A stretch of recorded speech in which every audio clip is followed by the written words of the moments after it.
Hello everybody, this is the Super High School Level Reviewer here, coming at you today with my first ever anime review of Puella Magi Madoka Magica. Madoka Magica is a magical girl anime, or a shoujo anime, that was produced in 2011 by Atsuhiro Iwakami, and unlike others of the genre, Puella Magi Madoka Magica has a very dark and defining story. Madoka's story, put in a very short summary, is a story about a young girl and her friends and their journeys becoming magical girls. In hell. No, really though. It's just not that simple because they have to fight witches and keep their grief seeds clear or else stuff happens. I won't get much into detail. I want this to be as spoiler free as possible, but it also wouldn't do the show much justice. This show had a ton of twists and literally broke my expectation of magical girl animes. For that, I give the story a 10 out of 8. The characters and music in the show also give the show so much more suspense and emotion. I enjoyed relating to and caring not only about the main characters, but about a few of the side characters in general too. As for the main characters, we have Madoka Kaname, who is very soft, sweet, and kind, but also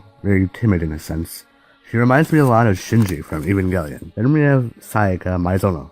What's her fucking name? Then we have Sayaka, who is the very standard, caring yet hothead best friend character. We have Akemi Homura, the very silent stalker one. And we have Kyoko Sakura, the very assholey yet good on the inside one, who has a really, really deep and dark story once you think about it. And for the last of the magical girls, for the main cast, we have Mami Tomoe, who is pretty much the senpai. She gives a lot of the orders and she teaches Madoka and Sayaka about the magical girl world and how to beat witches and stuff like that. One thing I like about the animation and the characters is that each character looks unique, especially when it comes to the color of their hair, making it very, very simple and really, really easy for us to understand the characters and get to know them and understand who they are. Now moving on to music. As for the music, it fits perfectly and I can still feel myself humming the tunes. Especially some of the more interesting tracks like the opening and ending themes are really, really good.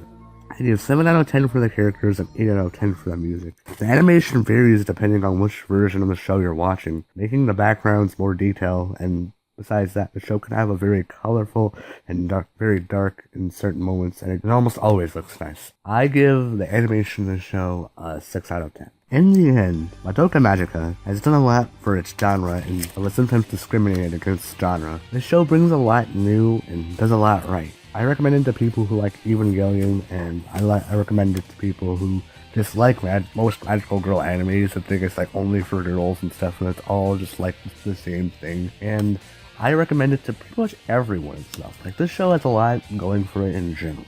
I give the show an 8 out of 10 for the incredible show that it is. For right now, this has been the Super High School Level Anime Reviewer, and I am signing up for now.